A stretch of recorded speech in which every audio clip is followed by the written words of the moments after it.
मैं घने जंगल में अंधाधुंध भाग रही थी। मुझे नहीं पता था कि मुझे कहाँ पर जाना चाहिए और कहाँ नहीं। रात का अंधेरा पूरी तरह से छा चुका था। दूर दूर से जानवरों के भौंकने की आवाज मेरा दिल दहला रही थी। पता नहीं मुझे कोई रास्ता मिलना भी था कि नहीं, लेकिन मैं बहुत बेचैन थी। मेरी जरा सी गलती ने मुझे एक बहुत बड़ी मुसीबत में डाल दिया था। मैं अपने कॉलेज की बस में एक ट्रिप पर जा रही थी जब दूर से मुझे घने पेड़ों के बीचों बीच एक झील नजर आई। Wow! What a beautiful view! Sunaina please, driver को कहो गाड़ी रोके।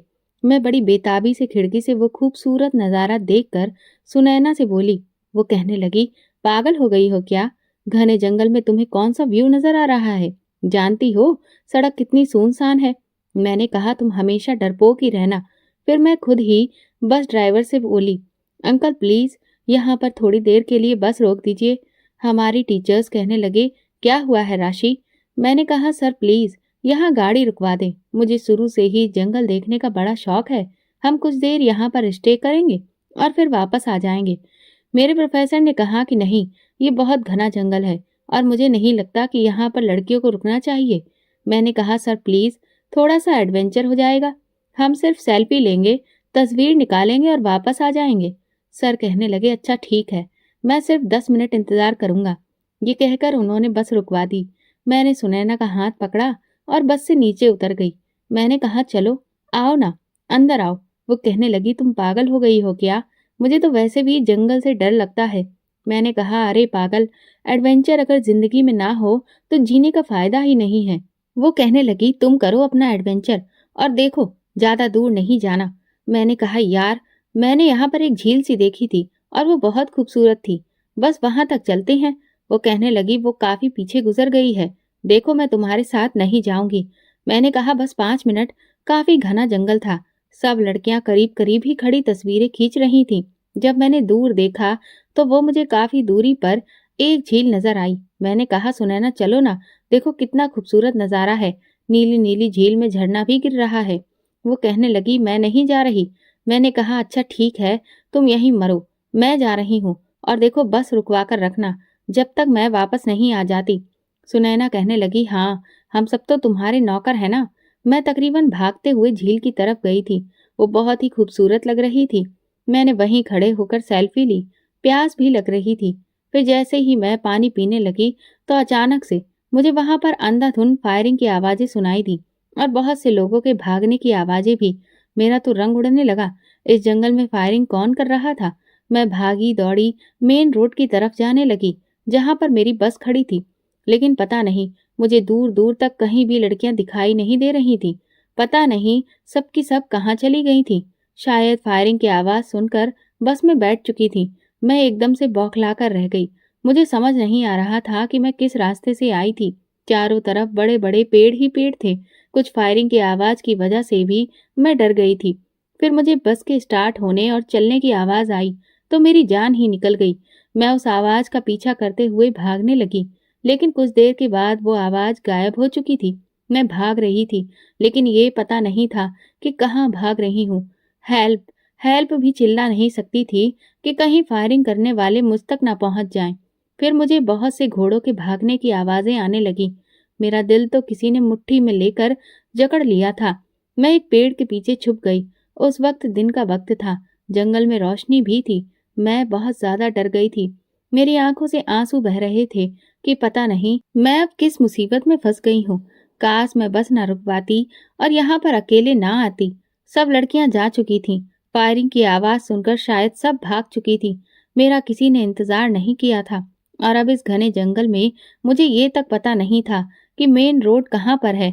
ऊपर से घोड़े की आवाज और फिर फायरिंग की आवाज को सुनकर मेरी जान निकल रही थी। फिर मैंने देखा कि दरख्त से आते हुए मुझे बहुत से घोड़े एक जगह जाम नजर आए, जिन पर काले रंग के कपड़े पहने हुए कुछ नौजवान बैठे थे।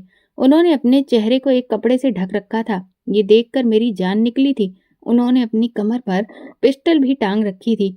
फिर वो लोग घोड़े से नीचे उतरे और वहीं झील के पास बैठकर पानी पीने लगे और आपस में बातें करने लगे। उनके हुलिये से लग रहा था कि जैसे वो डाकू हैं। ये देखकर मेरी जान निकली थी कि पता नहीं अब मेरे साथ क्या होगा। कहीं उनको मेरी मौजूदगी का पता ना चल जाए। अगर मैं अभी भागती तो यकीनन मेरे कदमों की आहट से वो मेरे पीछे भागने लगते। मैं पेड़ के पीछे छुपी हुई कांप रही थी। मैंने अपना मोबाइल पर्स से निकाला कि मैसेज कर सकूं या लोकेशन देख सकूं कि इस वक्त मैं कहाँ पर हूँ और मेन रोड कहाँ है। लेकिन मोबाइल के सारे नेटवर्क गायब हो चुके थे। ये देखकर मुझे अब और भी रोना आने लगा। मैंने मोबाइल अपने पर्स में रखा। पेड़ की ओट में छुप छुप कर मैं वहां से दूर हटने लगी कि कहीं उन डाकुओं की नजर मुझ पर न पड़ जाए। मैं बहुत ज्यादा डर गई थी, बेहद खौफजदा थी और अब मैं अंधाधुन भागने लगी। धीरे धीरे दिन अंधेरे में ढलने लगा। मेरी कोशिश यही थी कि अंधेरा ढलने से पहले मैं मेन रोड तक पहुंच जाऊं। हो सकता है कोई गुजरती हुई गाड़ी मेरी मदद कर दे, लेकिन घने जंगल में अंधेरा तो वक्त से पहले ही छा चुका था। और फिर लगातार भागने से प्यास भी लगने लगी और भूख भी बढ़ने लगी थी। अब मुझे बहुत ज्यादा थकान सी लग रही थी और कहीं भी कोई इंसान नजर नहीं आ रहा था। दूर दूर से जानवरों के भौंकने की आवाज आ रही थी, जो मेरा दिल दहला रही थी।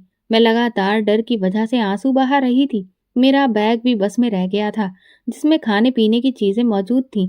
उस घने जंगल में सिवाय पेड़ों और पत्तों के कुछ भी नहीं था। पता नहीं मैं कहाँ खो चुकी थी। मेरे पापा तो बहुत परेशान हो गए होंगे। उनकी तो मुझ में जान बसती थी। मुझे अपना घर, अपने पापा, सब कुछ याद आने लगे। काश वो मुझे ढूंढ लें। मुझे लग रहा था कि इस जंगल में भटकते भटकते शायद मैं मर जाऊंगी। मैं पेड़ों के बीचों बीच से गुजर रही थी जब एक लटकता हुआ सांप किसी पेड़ से नीचे गिरा और उसे देखकर मेरे मुंह से चीख निकलने लगी। मैं भागने लगी। मुझे नहीं पता कि अब मैं कहाँ जा रही थी, लेकिन सांप के डर की वजह से मेरी जान निकल गई थी। भागते भागते दूर कहीं मुझे हल्की सी रोशनी दिखाई दी। ऐसा लग रहा था जैसे किसी ने लकड़ियों की आग जलाकर वहां पर रोशनी की है। मैं भागते भागते वहां पहुंची तो देखा कि वहां एक तंबू लगा हुआ था। एक नौजवान लकड़ियां जलाए अपने हाथ आग में सेक रहा था। शायद सर्दी की तेजी को कम करने की कोशिश कर रहा था। भागते भागते मुझे तो किसी चीज का एहसास नहीं था, लेकिन अब मुझे ठंड लगने लगी थी। एक इंसान को जंगल में देखकर मेरी जान में जान आई। मैं धीरे धीरे जैसे ही वहां पहुंची तो एकदम से उस नौजवान ने मुझे देखा और अपने हाथ में पिस्टल पकड़ ली और मुझ पर तान दी। कहने लगा, हैंड्स अप। ये सुनकर मेरी जान निकली। मैंने दोनों हाथ ऊपर कर दिए। वो मुझे गौर से देखने लगा। कहने लगा, ए लड़की, कौन हो तुम? मैं बहुत डरी हुई थी। मैंने कहा, मैं कोई चोर नहीं हूँ।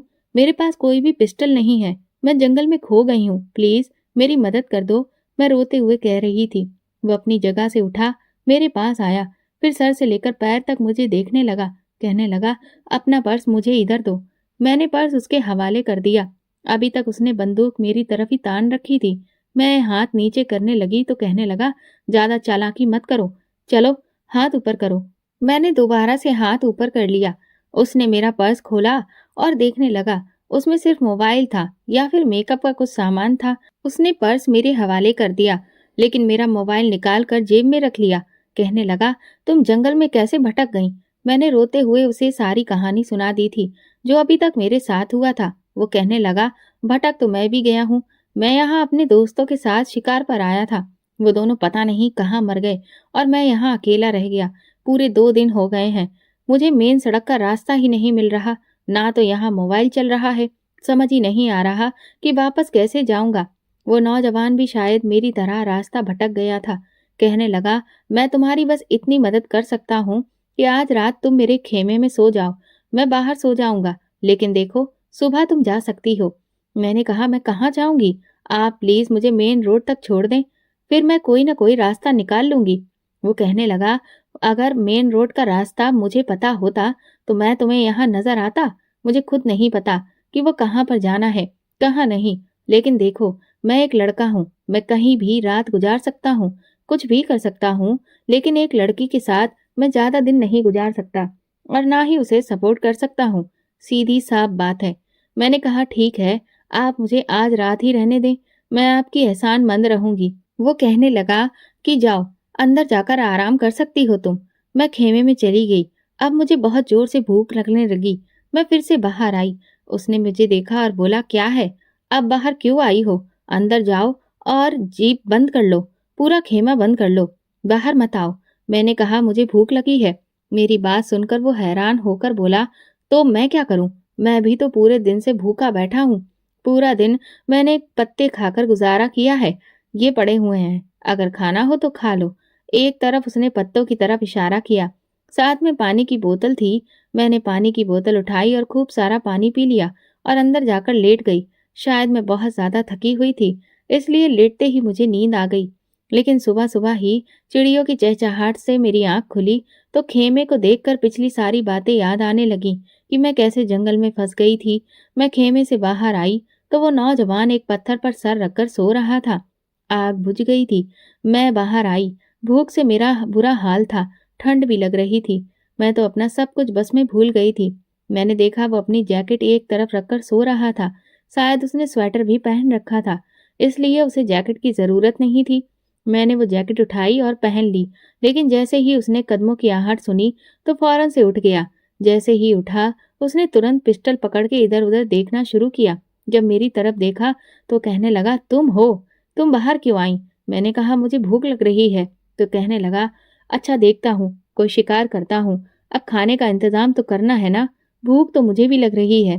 फिर कहने लगा, तुम यहाँ बैठो, मैं आता हूँ, देखता हूँ शायद कहीं से कोई फल वगैरह नजर आ जाए।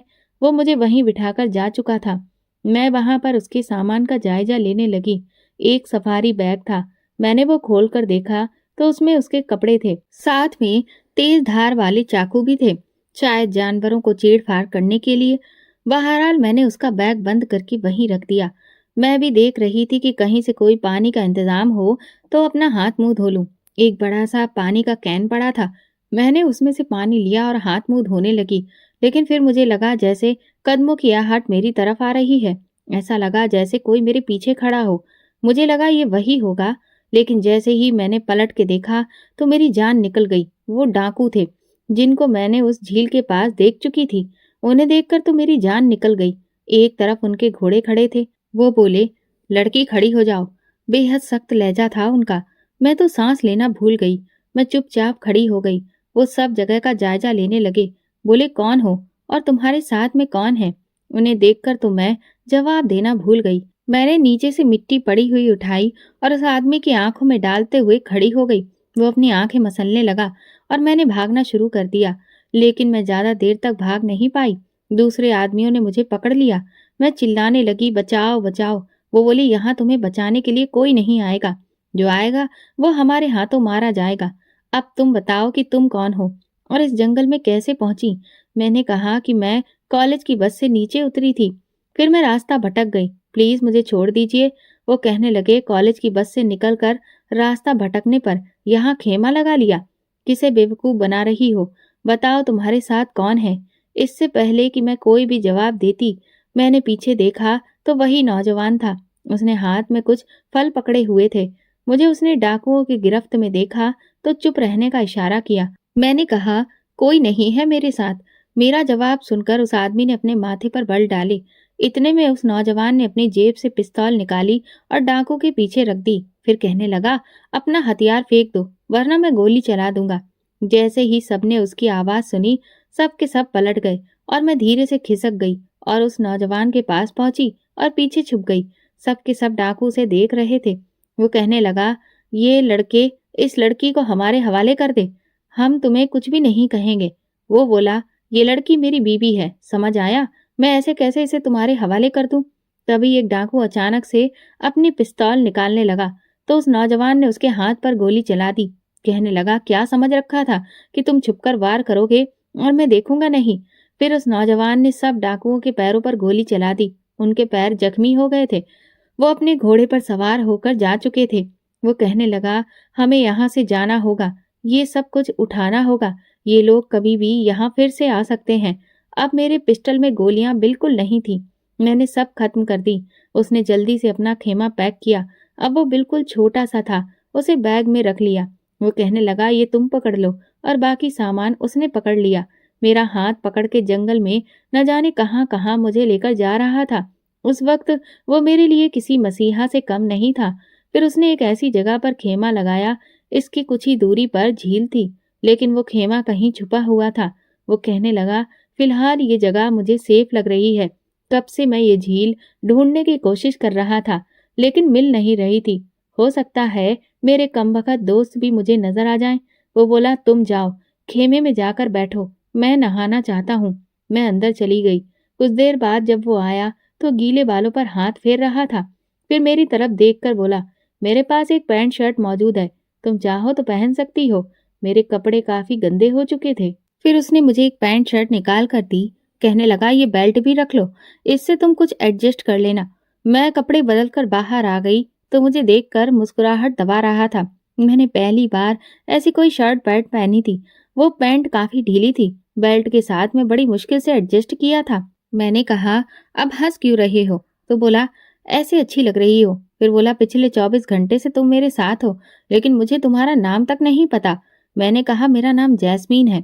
बोला, बड़ा अजीब नाम है, ऐसा लग रहा है जैसे किसी सल्तनत की शहजादी का नाम हो। फिर हंसने लगा। मैंने कहा, सल्तनत का तो नहीं पता, लेकिन मैं इससे पहले कि उसे अपने बारे में कुछ और मैं बताती, बोला, अरे मैं फल लाया था, वो तो भूल ही गए। फिर उसने अपने बैग से चाकू निकाला और सभी फलों के बहुत ही अच्छे से छोटे छोटे टुकड़े किए और मुझे खाने को दे दिए। फिर उसने अपने बैग से हंसिया निकाला। बोला, मैं लकड़ियां तोड़ कर लाता हूँ, आग जलाने के काम आएंगी। कुछ देर में बहुत सारी लकड़ियां ले आया। फिर उसने कहा कि मेरे सामान में मिट्टी के तेल की बोतल है, वो डालो और आग जलाओ, माचिस भी होगी। मैंने ऐसा ही किया। हालांकि फलों से भूख मिटी तो नहीं थी, लेकिन भूख के मारे उस वक्त मेरी ऐसी हालत खराब थी, इसलिए वो फल भी बहुत अच्छे लग रहे थे। फिर वो बोला, खाने के बाद हम कोशिश करते हैं कि मेन सड़क का रास्ता तलाश करें। अब सारी जिंदगी इस जंगल में भटक भटक कर तो नहीं गुजार सकते। अब मेरे अंदर भी कुछ ताकत आ चुकी थी। उसने हाथ में एक सफेद रंग की चौक पकड़ी और वो पेड़ों पर उससे निशान लगाने लगा। बोला, जब मेरे दोस्त मुझे ढूंढेंगे तो वो इन निशानों को देखकर मुझ तक पहुंच सकते हैं। फिर वो मुझसे बोला, तुमने कभी सोचा था कि तुम्हारे साथ कोई ऐसा हादसा हो जाएगा? मैंने कहा, नहीं, सोचा तो नहीं था, लेकिन अच्छा लग रहा है।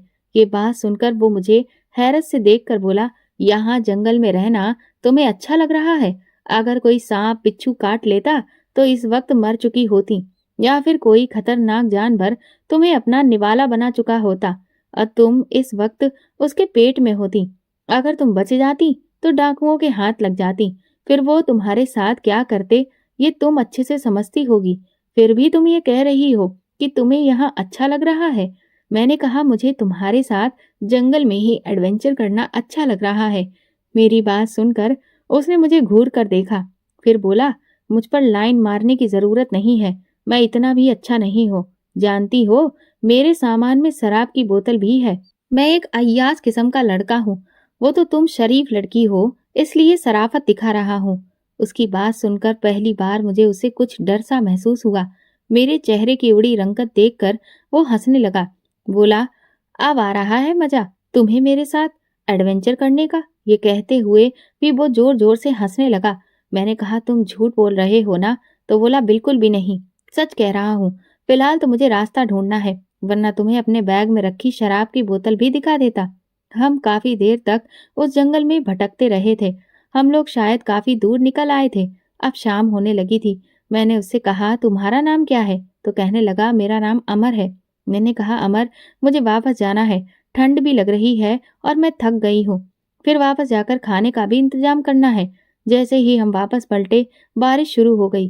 वो बोला, अरे यार, क्या मुसीबत है, बारिश भी आज ही होनी थी। तेज तूफानी बारिश में 5 मिनट के अंदर ही हम भीग चुके थे। फिर वो चौक के निशान देखते हुए हम वापस अपनी जगह पर चलने लगे।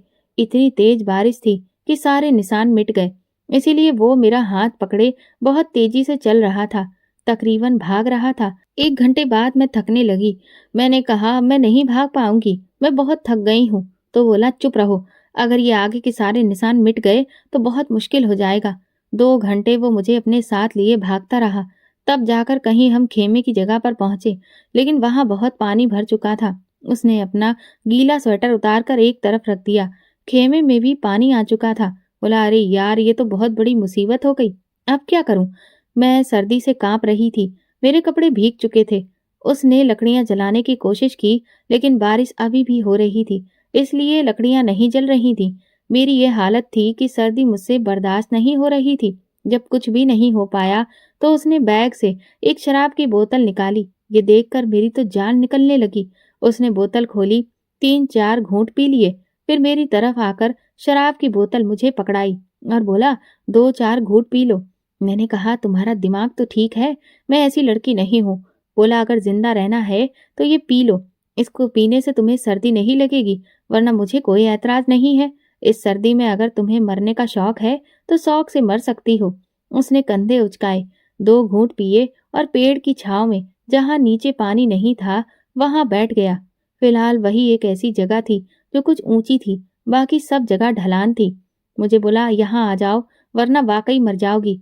चाहो तो शराब पी सकती हो। मैंने कहा, नहीं, मैं ऐसी गलत चीज नहीं करती। फिर वो शराब पीते कहने लगा, जब जिंदगी और मौत का सवाल हो तो थोड़ी सी पी लेने से अगर जिंदगी बच जाए तो बचा लेनी चाहिए, बाकी तुम्हारी मर्जी है।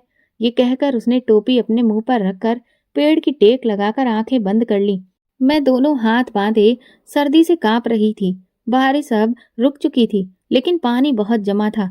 मैं उसके पास जाने से घबरा रही थी, क्योंकि नशे में इंसान का कुछ पता नहीं चलता। लेकिन जैसे जैसे रात बढ़ रही थी, सर्दी बढ़ती जा रही थी। अब तो मुझे अपने हाथ भी नीले नीले से लगने लगे थे। मुझे लग रहा था मैं मर जाऊंगी। सांस लेने में भी घुटन महसूस हो रही थी। सामने शराब की बोतल पड़ी थी। मैंने आंखें बंद की, उस बोतल को पकड़कर 2-4 घूंट पी लिए। फिर अपने लेटने की जगह ढूंढने लगी, जो कि सिर्फ उसी पेड़ के पास थी जहां अमर बैठा था। मैं उस पेड़ के पास चली गई और वहीं बैठ गई। अब मुझे नींद से आने लगी। मैं गहरी नींद में थी कि जब मुझे अपने वजूद पर किसी की उंगलियां महसूस होने लगीं, और जैसे ही मेरी आंख खुली तो देखा कि अमर मुझे अपने बाजुओं में भर चुका था, और फिर उसने मेरे साथ वो सब। तभी फिर मेरी नींद पूरी तरह से खुली।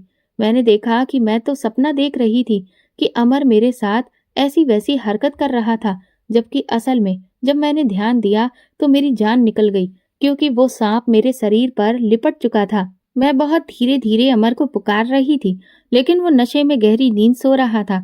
मेरे गले से आवाज मुश्किल से निकल रही थी।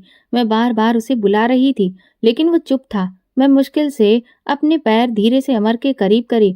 डर के मारे मेरी जान निकल रही थी। मैं ठीक से सांस भी नहीं ले रही थी। मेरी आंखों से आंसू बहने लगे। मैंने अपने पैर से उसे जगाने की कोशिश की, लेकिन वो बहुत गहरी नींद में था। लेकिन मैं बार बार उसके पैर पर पैर मार रही थी ताकि उसकी आंख खुल जाए, लेकिन वो कसमसाकर फिर से सो गया। फिर मैंने उसके पैर पर पैर फेरा, लेकिन धीरे धीरे वो मेरे करीब होने लगा। अब सांप के मुंह का रुख उसकी तरफ भी था। मैं बार बार उसे जगा रही थी, लेकिन वो सुनता ही नहीं। अचानक मैंने जोर से आवाज की तो वो जाग गया। फिर उसने देखा कि वो सांप मेरे बाजू पर डस चुका था। मुझे तो ऐसा लगा जैसे किसी ने मेरे अंदर करंट लगा दिया हो। ये देखते ही अमर ने सांप का मुंह पकड़ा और बुरी तरह से मसल दिया, उसे दूर फेंक दिया। वो मुझसे बोला, जल्दी से उठकर बैठो। मैं तो बेजान सी होने लगी थी। सांप का खौफ ही इंसान को मार डालता है, और फिर उसने तो मुझे डस लिया था। अमर ने जल्दी से अपनी शर्ट उतारी, उसकी बाजू फाड़ी और मेरे बाजू के दोनों तरफ से बांध दिया। कहने लगा, इससे जहर नहीं फैलेगा। मैं दर्द से कराहने लगी। मुझे लग रहा था कि मेरा बाजू टूट जाएगा। उसने बहुत जोर से बांधा था, लेकिन उसके बाद जो कुछ उसने किया वो मेरे होश उड़ाने के लिए बहुत था। उसने बाजू पर से मेरी कमीज फाड़ी और जहां पर सांप ने डसा था वहां पर अपने होंठ रखकर सारा जहर अपने मुंह में डालने लगा और बाहर थूकने लगा। उसकी हरकत पर मेरे पूरे वजूद में सनसनी सी दौड़ गई थी। कुछ ही देर में मेरा हाथ नीला हो गया। फिर वो बोला, तुम बैठो, मैं अभी आता हूँ। पता नहीं कहाँ गया था, लेकिन 10 मिनट बाद आया तो उसके हाथ में कुछ पत्ते थे।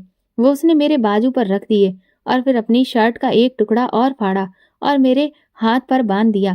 बोला, इससे जख्म खत्म हो जाएगा। फिर मुझे लेकर खेमे की तरफ आया, जहां पर पानी अब खत्म हो चुका था। मुझसे बोला, यहाँ आराम करो, और खुद झील के पास जाकर हाथ मुंह धोने लगा। मैं नहीं जानती थी कि कोई शख्स मेरी खातिर जहर को मेरे अंदर से निकालने के लिए अपने मुंह में ले लेगा। बहरहाल मेरे दिल में उसके लिए अब कुछ और ही जज्बात पैदा होने लगे थे। शायद मैं उससे मोहब्बत करने लगी थी। कुछ देर बाद वो मेरे पास आया और बोला, असल में सर्दी बहुत थी और मैंने शराब कुछ ज्यादा ही पी ली। मुझे चाहिए था कि मैं तुम पर भी वो दवा लगा देता जिससे सांप और बिच्छू करीब नहीं आते हैं। मैं खेमे के बाहर ही खड़ी थी। अब वो अपने बैग में से एक दूसरी शर्ट निकालकर पहन रहा था, क्योंकि उसकी शर्ट फट चुकी थी। इतनी तेज सर्दी में ना उसने सर्दी की परवाह की, ना अपने कपड़ों की परवाह की। लेकिन वो मेरी जान बचा चुका था। मैंने कहा, तुम्हें क्या पता कि जो पत्ते तुमने बांधे हैं वो मेरा जहर खत्म कर देंगे? तो बोला, मुझे सब पता है, पुराना खिलाड़ी हूं मैं, पहली बार शिकार पर नहीं आया हूँ। बस ये जंगल मेरे लिए नया है, वरना मैंने बहुत शिकार किए हैं। शिकार मेरा खानदानी शौक है, नस्ल दर नस्ल मेरे अंदर चला आ रहा है, और शायद मेरे बच्चे भी यही काम करेंगे। बोला, मुझे ये पता है कि कौन से पेड़ के पत्ते जहर खत्म करते हैं। भगवान ने हर चीज का तोड़ निकाल रखा है।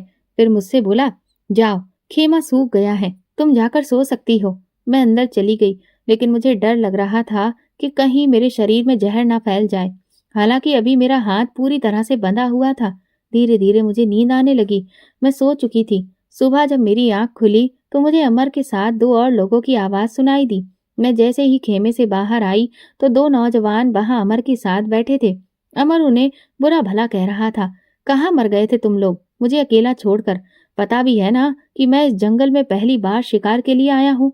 वो कहने लगे, हम कौन सा अपने शौक से तुमसे अलग हुए थे, बस पता ही नहीं चला। और हम भी तो कब से तुम्हें तलाश कर रहे थे। अच्छा हुआ कि तू मिल गया। बातें करते करते उनकी नजर मुझ पर पड़ी। वो अमर से बोले, ये लड़की कौन है? बड़ी खूबसूरत है। अमर ने कहा, ये जैस्मीन है। मैंने तुरंत कहा, मेरा नाम राशि है। तो उसने हैरानी से मुझे देखा। फिर वो आगे बताने लगा, इसकी बस इसे यहाँ छोड़कर चली गई। अमर की बात सुनकर वो दोनों उसे अजीब नजरों से देखकर मुस्कुराने लगे और बोले, ये कितने दिन से तुम्हारे पास है? अमर बोला, जब से तुम लोग यहाँ से दफा हुए तो मुझे ये मिल गई थी। वो कहने लगे, फिर तो जंगल में मंगल तुम मना चुके होगे। उनका ये कहना था कि अमर ने उन्हें घूर कर देखा और बोला, तमीज से बात करो, हर लड़की के लिए हर तरह के कमेंट्स नहीं होते हैं। ये काफी शरीफ लड़की है और बेचारी रास्ता भटक गई है। अब मुझे ये बताओ कि यहाँ से सड़क का रास्ता कहाँ है? पहले हम अपने घर जाएंगे और फिर इस लड़की का पता ढूंढकर इसे भी इसके घर पहुंचाना है। वो नौजवान अमर के सख्त लहजे को सुनकर सीधे हो गए थे। उनके साथ मैं मेन रोड तक पहुंची। वो लोग वहां के सारे रास्ते जानते थे। सामने ही जीप खड़ी थी। एक नौजवान ने मुझे बैठने का इशारा किया। वो अपना सारा सामान समेट चुका था। 5 घंटे की थका देने वाले सफर के बाद जैसे ही मैं एक गांव में दाखिल हुई तो मुझे कुछ अजीब सा लगा था। लेकिन वहां पर डॉक्टर और क्लिनिक भी था। सबसे पहले अमर मुझे वहीं ले गया। डॉक्टर को उसने सब बताया। उन्होंने मेरा जख्म देखा, चेकअप किया और बोले, जहर का असर तकरीबन खत्म है। फिर उन्होंने मुझे इंजेक्शन लगा दिया और दवा दे दी। उसके बाद हमें एक बहुत बड़ी हवेली के बाहर पहुंचे। चौकीदार ने तुरंत ही दरवाजा खोला। जैसे ही अमर की जीप अंदर आई, सामने जिस शख्स पर मेरी नजर पड़ी तो मेरे होश उड़ गए थे। वो तो विक्रम सिंह था, मेरे पिता का जानी दुश्मन। मुझे देखकर उसके माथे पर बल पड़े, चेहरे पर गुस्सा आया। उसने अमर से कहा, तुम्हें ये लड़की कहाँ से मिली? अमर ने कहा, पापा, ये जंगल में रास्ता भटक गई थी। ये सुनकर तो विक्रम सिंह के लबों पर मुस्कान आई। तो क्या अमर विक्रम सिंह का बेटा था? मेरे तो होश उड़ गए थे। मैं उस वक्त अपने दुश्मनों के घर पर थी और ये बात मेरे लिए खतरे से खाली नहीं थी। विक्रम सिंह बोला, तुम जानते हो ये लड़की कौन है? अमर बोला, नहीं, लेकिन पापा, इसको इसके घर तक पहुंचाना है, हिफाजत के साथ। ये सुनकर विक्रम सिंह के चेहरे पर फिर मुस्कान आई। वो बोला, अगर मैं तुम्हें बता दूं कि ये कौन है तो तुम्हारा इरादा बदल जाएगा। वो बोला, कौन है ये? विक्रम सिंह ने बताया, ये तेरे बड़े भाई के कातिल की बेटी है। ये सुनकर अमर के चेहरे के भाव बिगड़े। वो गुस्से में आ गया और मुझे घूर कर देखने लगा और बोला, ये जसवंत राणा की बेटी है? विक्रम सिंह बोला, हाँ, राशि राणा। फिर वो अमर के पास आ गया। बोला, तूने तो आज मेरा दिल खुश कर दिया। दुश्मन की बेटी को तू घर ले आ गया। अब मजा आएगा जब जसवंत राणा हमारे कदमों पर बैठकर अपनी बेटी की इज्जत और जिंदगी की भीख मांग रहा होगा। मुझे तो लगा कि बस मैं मौत के कुएं में जा गिरी हूँ। अमर उस वक्त मुझे नफरत से देख रहा था। फिर बड़े गुस्से से उसने अपनी एक नौकरानी को बुलाकर कहा, इसे ले जाकर गेस्ट रूम में बंद कर दो। मैंने अमर के पास आई। मैंने कहा, देखो, मेरा कोई कसूर नहीं। तुम मुझसे बदला नहीं ले सकते। तुमने वादा किया था कि तुम मुझे मेरे घर तक पहुंचाओगे। मेरे पापा बहुत परेशान हो रहे होंगे। प्लीज यहाँ से मुझे मेरे घर पहुंचा दो। अमर बोला, शट अप। अगर मुझे पता होता कि तुम जसवंत राणा की बेटी हो तो मैं तुम्हें जंगल में ही मार कर दफन कर चुका होता, या किसी जानवर के सामने तुम्हें फेंक देता जो तुम्हें चीर फाड़ के खा जाता, और तब भी शायद मुझे सुकून न मिलता। अमर का ये रूप देखकर मैं हैरान थी। उसने नौकरानी से फिर कहा, इसका हाथ पकड़ो और गेस्ट रूम में बंद कर दो। वो मेरा हाथ पकड़कर अंदर ले जाने लगी। मैं बार बार उसे पुकार रही थी। मैं कह रही थी कि मुझे मेरे पापा के घर पर छोड़ दो, लेकिन वो नौकरानी मुझे बड़ी सख्ती से अंदर ले गई, सामने एक कमरे में, जहां पर ले जाकर उसने मुझे बंद कर दिया। मैं फिर रोने लगी, दरवाजा खटखटाने लगी कि दरवाजा खोलो, मुझे क्यों कैद कर रखा है। लेकिन दरवाजा नहीं खुला। रोते रोते वहीं दरवाजे पर बैठे बैठे मेरी आंख लग गई। फिर मुझे ऐसा लगा जैसे किसी ने दरवाजा खोलने की कोशिश की। मैं उठकर खड़ी हो गई। देखा तो अमर था। मैं पीछे हट गई। वो अंदर दाखिल हुआ, दरवाजा बंद कर दिया। मैंने कहा, देखो मुझे जाने दो, मेरा कोई कसूर नहीं है। ये मर्दों की लड़ाई है, दो राजनीतिक घरानों की लड़ाई है। मुझे इस लड़ाई का हिस्सा मत बनाओ। वो कहने लगा, कब से मुझे तुम्हारी तलाश थी।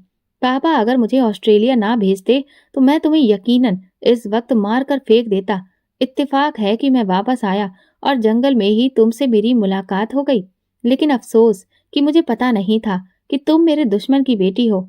मैं उसके सामने रोने लगी तो बोला, मेरे लिए ये सब बेअसर है। तुम चाहो रो, चाहे मर जाओ, मुझे कोई फर्क नहीं पड़ता। अमर ने बताया कि मैंने तुम्हारे बाप को खबर कर दी है। वो तड़प कर रह गया था और कह रहा था कि मेरी बेटी मेरे हवाले कर दो, वरना बहुत पछताओगे। मैंने कहा कि मैंने तो तुम्हारी बेटी के साथ कई रातें गुजारी हैं। उसकी ये बात सुनकर मैं तड़प उठी थी। मैंने गुस्से से अमर का गिरेबान पकड़ लिया। मैंने कहा, तुम्हें शर्म नहीं आती ऐसी घटिया बात करते हुए? तुमने मेरे पापा के सामने झूठ क्यों बोला? मैं जानती थी कि मेरे पापा ये सब बर्दाश्त नहीं कर पाएंगे। अमर ने मेरे दोनों हाथ पकड़ के अपना गिरेबान छुड़ाया और बोला, इसी झूठ को सच करने के लिए आया हूँ। तुम मुझसे बच नहीं सकती हो। अपने भाई का बदला मैं तुमसे लूंगा। मैंने कहा, तुम मर्द हो या ना मर्द हो, बस मजबूर औरत से बदला लेना बहादुर लोगों का काम नहीं होता। वो कहने लगा, मैं कितना मर्द हूँ ये आज रात तुम्हें पता चल जाएगा। कुछ देर में पंडित आने वाला है। तुम्हारे लिए बेहतर यही है कि चुपचाप शादी कर लेना, वरना मेरा क्या है, मैं तो ऐसे भी तुम्हारे करीब आ सकता हूँ। उसने लापरवाही से कंधे उचकाते हुए कहा।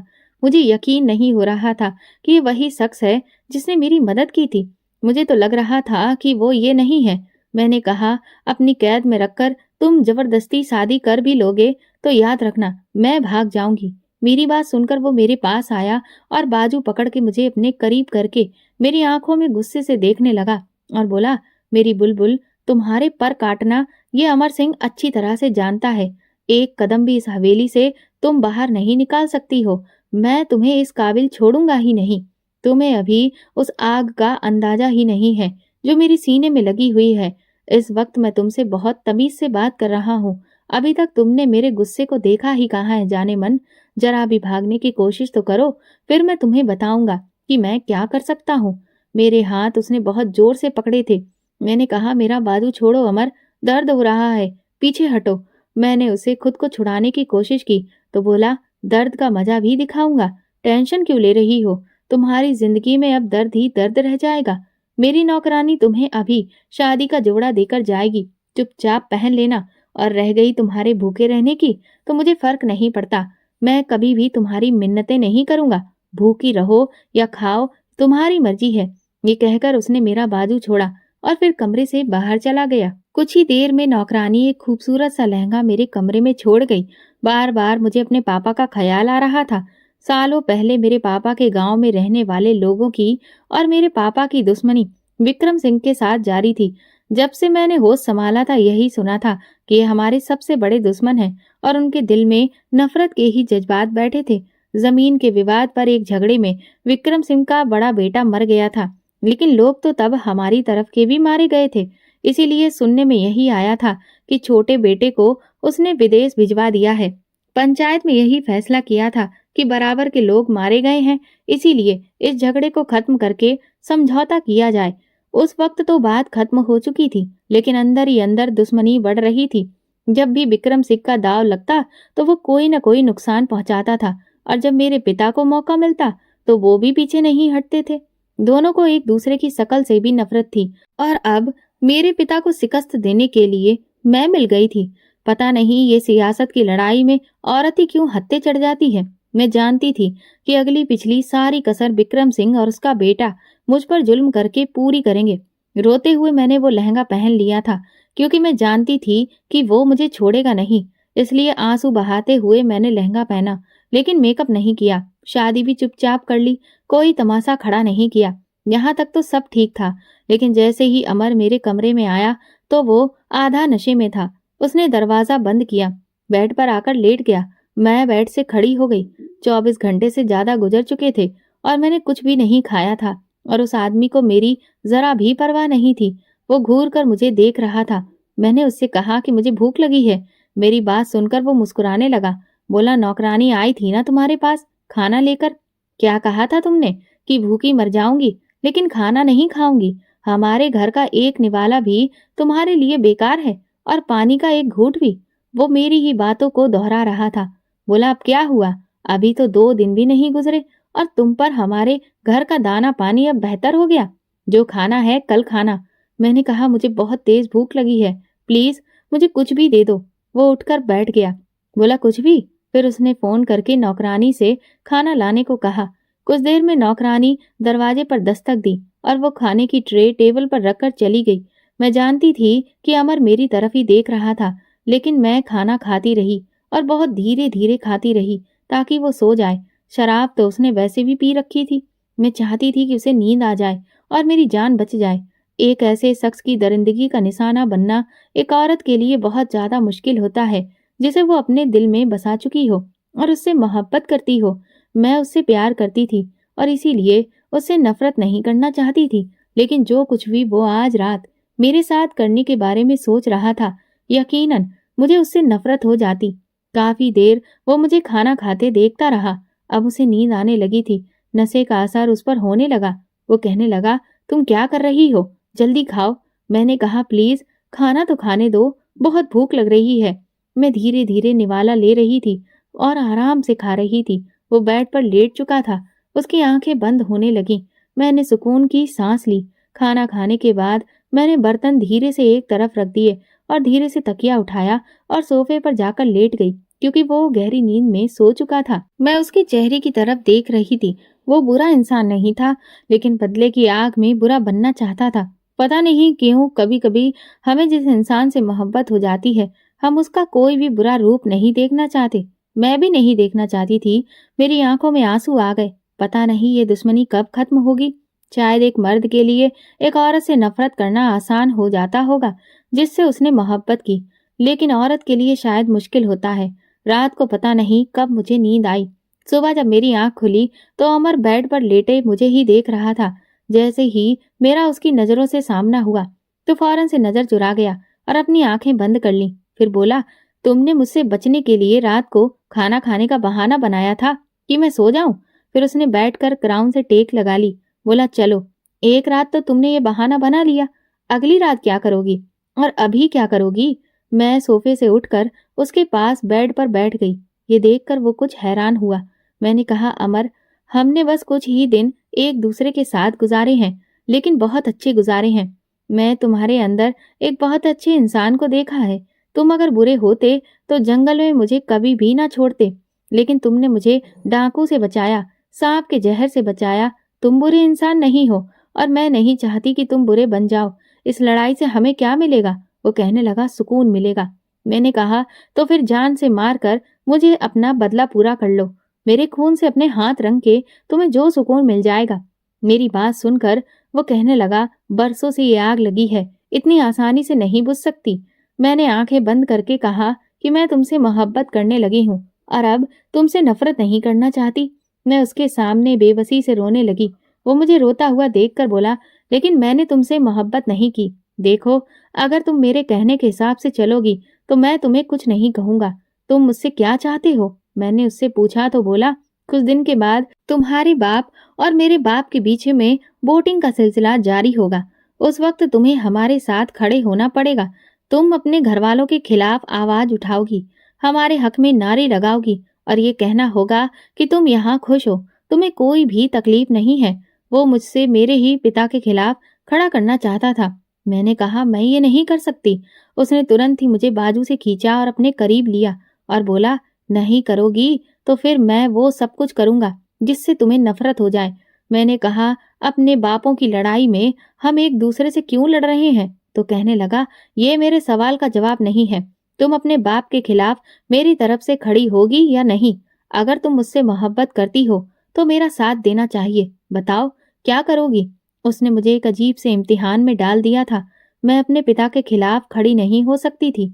वो मेरे और करीब आया, इतना करीब कि मैं उसकी आंखों में खोने लगी।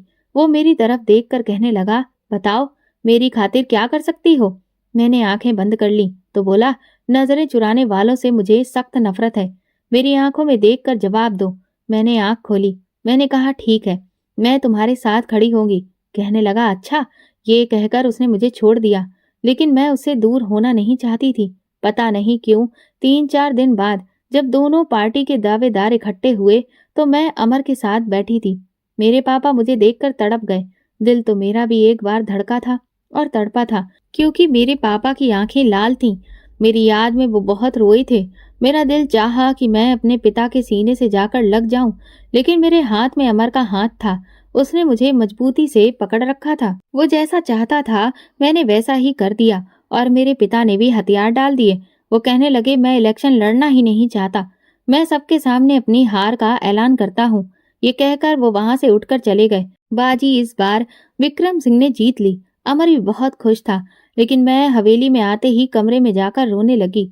कुछ देर में अमर आया और बोला, तुम्हें अपने पति की कामयाबी पर खुश होना चाहिए और उसके साथ खुशी मनानी चाहिए। मैंने कहा कि मैंने सिर्फ तुम्हें अपनी मोहब्बत का यकीन दिलाने के लिए ये सब कुछ किया। तो कहने लगा, मैं तो मर मिटा तुम पर, बस अब ऐसे ही करती रहना, मेरा साथ देती रहना। मैंने कहा, और तुम क्या वही करते रहोगे जो तुम्हारा बाप चाहेगा? तो कहने लगा, मैं वही करूंगा, क्योंकि मोहब्बत तुमने की है, मैंने नहीं। मुझे अपने पापा की हार देखकर बहुत दुख हो रहा था। मैं हमेशा उनकी कामयाबी की दुआएं करती थी और कई बार विक्रम सिंह मेरे पापा से हार चुका था। उस रात मैंने ठीक से खाना भी नहीं खाया। रात को जब मैं सोने के लिए सोफे पर जाने लगी तो अमर ने मेरा हाथ पकड़ लिया। कहने लगा, तुमने जो आज किया है तो तुम इनाम की हकदार हो।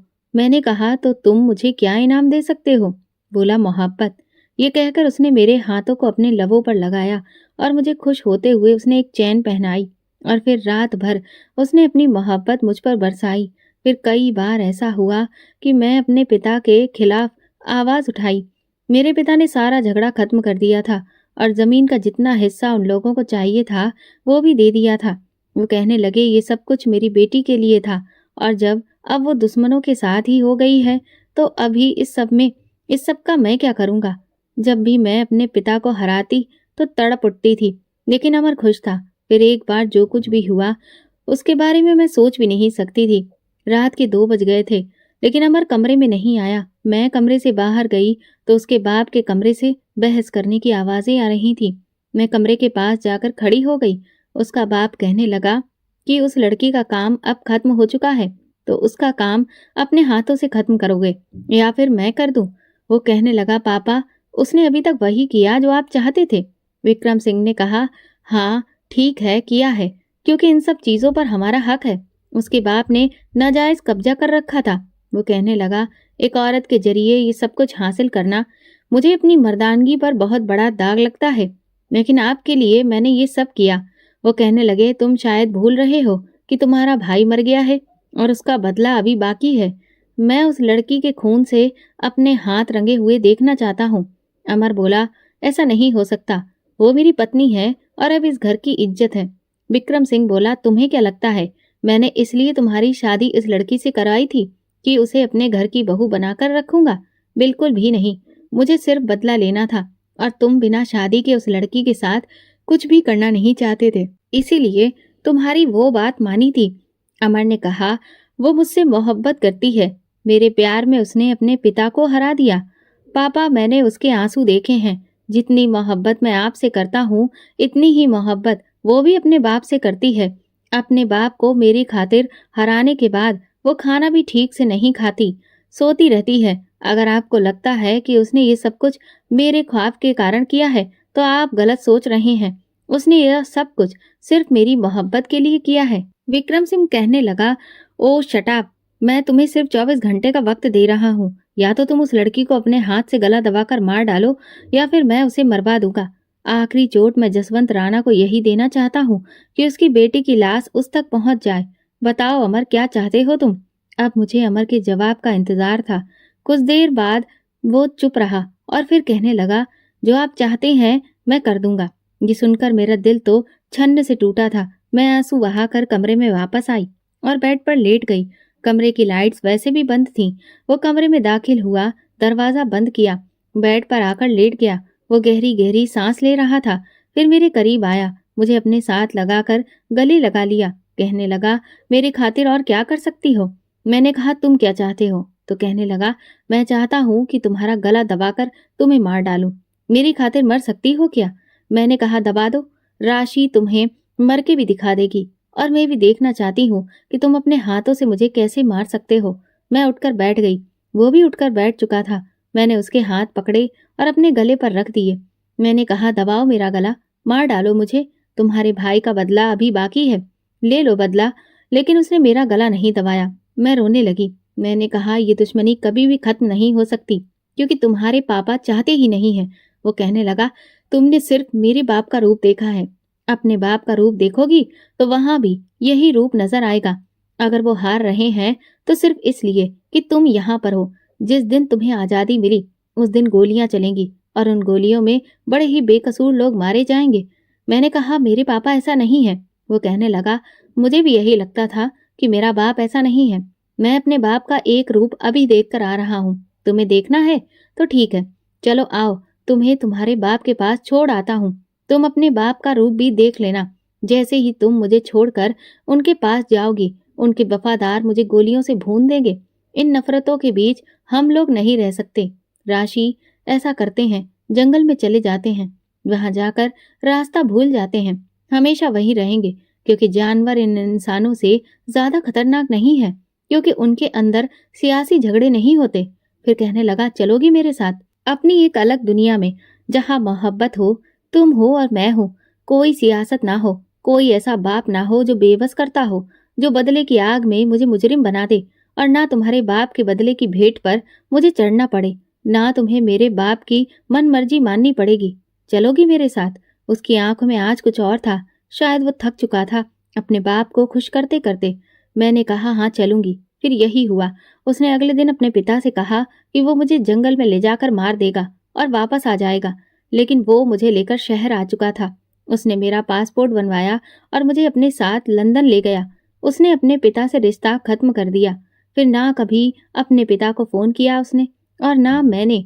फिर एक दिन सुनने में आया कि अभी भी गांव की सियासत की जंग जारी है और टक्कर का मुकाबला भी हो रहा है। दोनों तरफ से लोग मर रहे हैं, क्योंकि मैं जानती थी कि एक हमारे मर जाने से ये जंग खत्म नहीं हो जाएगी, और ये बात अमर भी जान चुका था। हमने अपनी अलग दुनिया बसा ली थी, क्योंकि अगर हम वहां होते तो शायद अपने बापों के हाथों हम भी मर चुके होते। दोस्तों, अगर आपको हमारी ये कहानी पसंद आई है तो प्लीज आप कमेंट करके जरूर बताइए, और इस वीडियो को ज़्यादा से ज़्यादा लाइक और ज़्यादा से ज़्यादा शेयर करके मेरे चैनल को सपोर्ट करिए।